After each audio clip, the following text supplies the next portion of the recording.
अक्सर आपने फिल्मों में देखा होगा कि पुलिस वाले पिटते रहते हैं और बाकी पुलिस वाले तमाशा देखते रहते हैं। ऐसे ही मामला होता है एक थाने का। थाने में सरकारी आवास बने हुए हैं और सरकारी आवासों के बाहर कुछ लोग हंगामा कर रहे थे। हंगामे की सूचना जब अन्य लोगों तक पहुंच जाती है तो लोग अपने अपने घरों से बाहर निकलते हैं और बाहर निकल कर देखते क्या हैं कि इसी थाने की जो इंचार्ज होती हैं उनके साथ मारपीट हो रही है। तो कुछ लोग वीडियो बना रहे थे। अब सोशल मीडिया का ज़माना था, लोगों को लग रहा था शायद शूटिंग चल रही है, लेकिन जब शूटिंग की बात झूठी निकलती है तो पता चलता है कि सचमुच महिला जो इंस्पेक्टर होती हैं वो पिट रही हैं और सिपाही तमाशा देख रहे थे। अब ये मामला सोशल मीडिया पर वायरल होने लगता है। जहाँ जहाँ तक ये सूचना वायरल होती है वहाँ वहाँ तक लोगों के दिमाग में क्यूरियोसिटी जाग जाती है कि आखिरकार इस थाने की इंचार्ज पिट क्यों रही थी, पीटने वाले कौन थे, क्या वो वाकई बहुत बड़े दबंग थे या कुछ और बात थी, और पुलिस वाला ऐसा तमाशा क्यों देख रहे थे। आज की इस कहानी के माध्यम से यही जानने की, समझने की कोशिश करेंगे कि जहाँ पर जो महिला की थाना इंचार्ज है वो पिट रही है, उसके साथ में एक लड़का और था, वो अर्धनग्न अवस्था में था, वो भी पिट रहा था। बाद में पता चलता है कि इंस्पेक्टर साहब का प्रेमी था और इंस्पेक्टर साहब इसलिए पिट रहे थे। तो ये कहानी आगे क्या है ये समझने की कोशिश करते हैं। आदाब, नमस्कार, सत श्री अकाल। मैं उस्मान सैफ़ी। आज की जो सच्ची घटना मैं आपको सुनाने जा रहा हूँ, ये सच्ची घटना है उत्तर प्रदेश के सिटी आगरा की। दरअसल सिटी आगरा का एक थाना लगता है रकाबगंज। बात कर रहा हूँ 3 अगस्त 2024 की शाम लगभग 4 बजे के आसपास का वाक़या है। 2 महिलाएं थाने पहुँचती हैं और थाने जाने के बाद संतरी से, जिसके हाथ में बंदूक होती है, जो कि खड़ा हुआ ड्यूटी देता है, उससे जाकर पूछती हैं कि भैया क्या यहाँ पर इंचार्ज साहब मौजूद हैं कि नहीं हैं। इंचार्ज यानी कि इस थाने की इंचार्ज होती हैं शैली नागर, जो कि महिलाएं हैं। अब शैली नागर के बारे में पूछा जाता है तो संतरी कहता है कि साहब तो आराम कर रहे होंगे सरकारी आवास पर, आप चाहो तो जाकर सरकारी आवास पर देख सकते हो। उन 2 महिला के पीछे 4 या 5 पुरुष भी हैं और वो महिलाएं आगे आगे हैं, वो पुरुष पीछे पीछे हैं। और जैसे ही किसी रास्ते में पूछा जाता है कि साहब का सरकारी आवास कहाँ है, उनका घर कहाँ पर है, तो किसी ने इशारा किया कि सामने घर है। अब जैसे सामने घर की तरफ जाते हैं तो जाकर देखते हैं कि दरवाज़ा अंदर से बंद था। उस दरवाजे को नॉक किया जाता है तो कोई रेस्पॉन्स नहीं आता। शायद वो सो रही थी, लेकिन जो महिला हैं वो इतनी उतावली हो रही थी, कम से कम समय में दरवाज़ा खुल जाना चाहिए। तो इसलिए इन दोनों महिलाओं ने उस दरवाजे को ज़ोर ज़ोर से पीटना शुरू कर दिया। जब दरवाजे को पीट रही थी तो जो पीछे 3-4 व्यक्ति खड़े हुए हैं, उन्हें लगा कि शायद दरवाज़ा खुलेगा नहीं। उन्हीं में से 1-2 ने बहुत तेज़ी के साथ जो दरवाजे पर लात मारते हैं तो 2 या 3 लात के बाद वो दरवाज़ा खुल जाता है। जैसे दरवाज़ा खुलता है, जो 4-6 लोग यहाँ पर मौजूद हैं, उन्हीं लोगों में से 2-3 के हाथ में मोबाइल लगे हुए थे। मोबाइल से वो वीडियो बनाना शुरू कर देते हैं। जैसे ही अंदर जाकर एंट्री की जाती है तो एक आदमी जल्दी जल्दी कपड़े पहनने की कोशिश कर रहा था, उस व्यक्ति को पकड़ा जाता है। पकड़ कर उसे खींचकर बाहर मैदान में लेके आ जाते हैं। जो महिला थी वो भी इधर उधर छिपने की कोशिश कर रही थी, उसको भी पकड़ा जाता है, खींच के बाहर ले आते हैं। अब जो महिला पुरुष कमरे के अंदर मौजूद थे, उन महिला पुरुष में एक इंस्पेक्टर हैं, इसी थाने के इंस्पेक्टर जो कि इंचार्ज हैं, एसएचओ हैं। उनका दूसरी महिला ने हाथ पकड़ा हुआ था और हाथ मरोड़ रखा था। साथ ही जो एक और महिला होती है, तीसरी महिला, वो लगातार एक के बाद एक चांटा मारना शुरू कर देती है। जैसे ही वो महिला इंस्पेक्टर को थप्पड़ मार रही थी, तमाचे मार रही थी, तो इस थप्पड़ों की गूंज पूरे थाने में गूंजने लगती है। हर किसी के कानों तक आवाज़ पहुंच रही थी कि शायद किसी के साथ मारपीट हो रही है।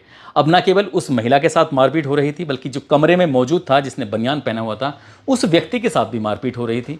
उसका भी हाथ पकड़ा हुआ था और एक और अन्य व्यक्ति लगातार थप्पड़ थप्पड़ पर रसीद कर रहा था। और इन आवाज़ों की, इन जो शोर मच रहा था, इन शोरों को सुनने के बाद जो भी सरकारी आवास में लोग रहते हैं, वो चाहे सिपाही हों या फिर उनके परिवार के लोग हों, सब के सब घर से बाहर निकलते हैं। और बाहर निकलने के बाद देख रहे थे कि कई 7-8 पुलिस वाले हैं, वो भी मौके पर इस चीज़ की चश्मदीद होते हैं।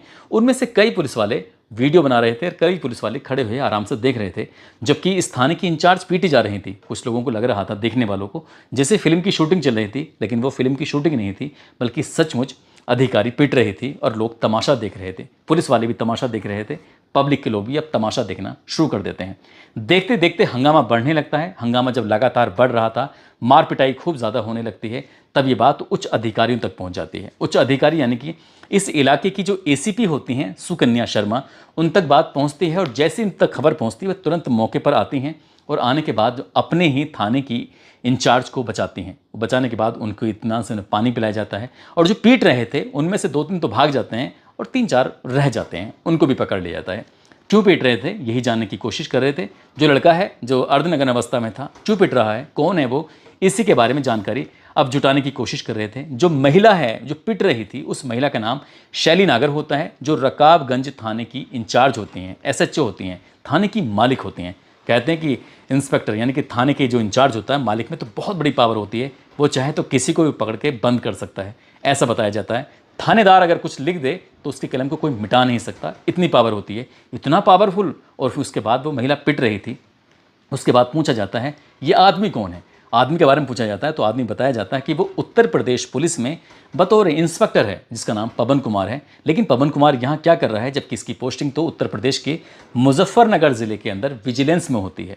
तभी जो पीटने वाली महिलाएं होती हैं दोनों, साथ ही उनके साथ जो आदमी होते हैं, उनको पकड़ा जाता है। उनको पकड़ने के बाद उनसे पूछा जाता है कौन है, क्या बात है। तभी उनमें से एक महिला होती है जिसका नाम गीता नागर होता है। गीता नागर जो कि मेरठ की रहने वाली होती है। गीता नागर रोते रोते उच्च अधिकारियों के सामने अपनी एक कहानी बयां करती है। कहती है कि साहब मेरा नाम गीता नागर है और जो आदमी जिसने बनियान पहना होता, जो लगातार पिट रहा था, वो मेरा पति है, जो कि उत्तर प्रदेश पुलिस में बतौर इंस्पेक्टर है, विजिलेंस में इसकी पोस्टिंग होती है। वो कह रहा था कि अभी जुलाई के महीने में ही वो उसकी पोस्टिंग विजिलेंस में हो जाती है और विजिलेंस में पोस्टिंग होने से खुश नहीं था, इसलिए वो घर से ये कहकर चला था कि मैं लखनऊ और इलाहाबाद रहूँगा, वहाँ से अपने जो तबादला है उसे कराने की कोशिश करूँगा और एक अच्छे जगह पर पोस्टिंग कराने की कोशिश करूँगा, इसलिए मेडिकल लीव ले रहा हूँ और तुम अपना यहाँ पर ख्याल रखना। उसके जो पति की अलग अलग ज़िलों में पोस्टिंग होती है, वो मेरठ भी रहा था, गाज़ियाबाद भी रहा था, साथ ही नोएडा भी रहा था और मुजफ्फरनगर में तो उसकी हाल ही में पोस्टिंग हो ही जाती है। लेकिन जो महिला इंस्पेक्टर होती है, जो उसी थाने की इंस्पेक्टर होती है, उससे क्या दुश्मनी है, तो उसके बारे में पूछा जाता है तो बताती हैं कि नोएडा के अंदर ये महिला की पोस्टिंग होती है, जो महिला इंस्पेक्टर होती है, और उसके पति की भी वहाँ पोस्टिंग होती है।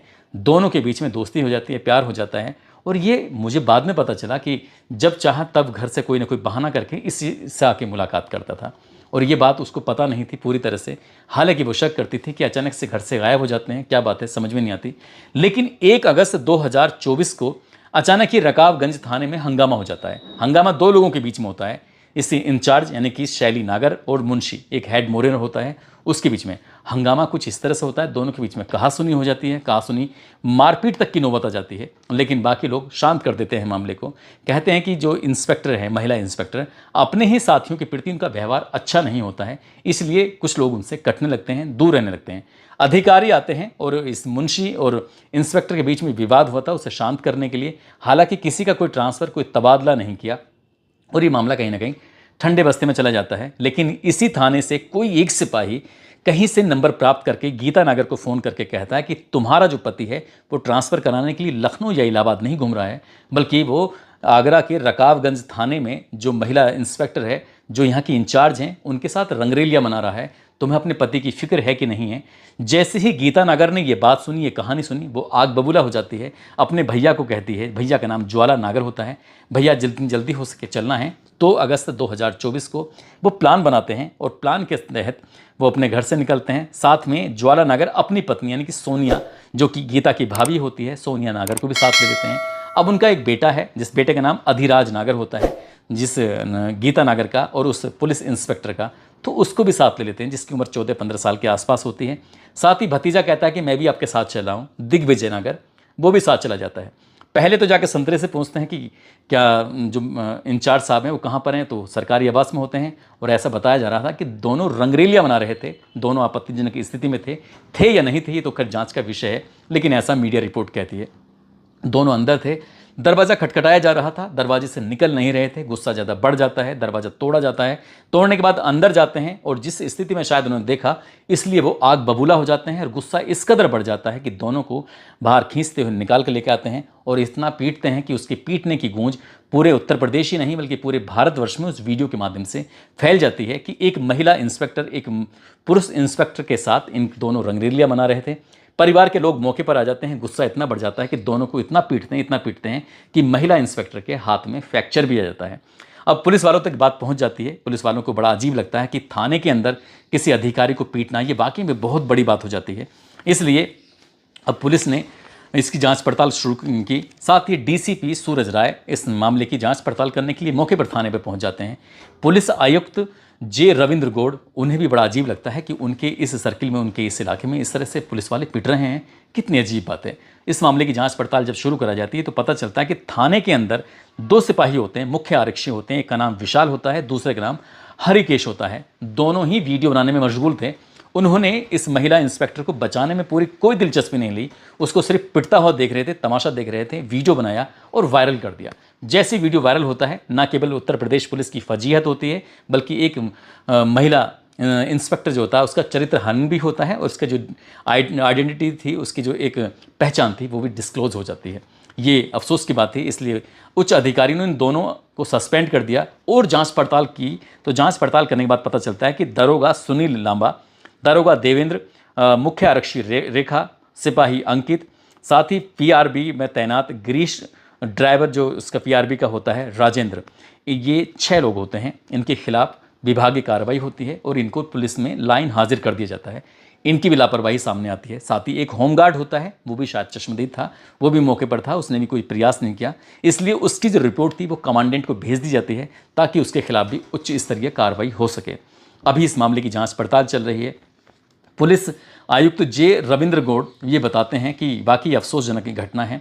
इसमें महिला इंस्पेक्टर की तरफ से तहरीर भी ले ली गई है, एक एफआईआर भी दर्ज कर दी गई है और जो एफआईआर है उस जो पुरुष उसका प्रेमी हो, उसके परिवार के खिलाफ जिन्होंने मारपीट की है, उसमें चाहे उसकी पत्नी हो, उसका साला हो या साले की पत्नी हो, बेटा क्योंकि नाबालिग है इसलिए उसके खिलाफ नहीं, और जो मार के पीट के भाग चुके हैं उनको भी तलाश करने की कोशिश की जा रही है ताकि उन्हें भी गिरफ्तार किया जाए। जितने लोगों ने भी मारपीट की है उन्हें गिरफ्तार करने के बाद जेल भेजा जाएगा। और ऐसा तो हो ही नहीं सकता कि थाने में वो इंचार्ज को पीट रहे हैं और उन्हें बिना पीट के वो जेल भेज दें। हालांकि जो बच्चा था वो छोटा था, उसका कोई रोल भी नहीं था, वो चुपचाप भी खड़ा था, इसलिए उसको परिवार के सुपुर्द कर दिया जाता है। अब इस महिला का मेडिकल कराया जाता है तो जो इंस्पेक्टर होती हैं तो पता चलता है कि इनके हाथ में फ्रैक्चर हो चुका है, क्योंकि हाथ को पकड़ा ही इतनी ज़ोर से था, इतने ज़ोर से मरोड़ा था और मारपीट भी कुछ उनके साथ ज़्यादा ही होती है।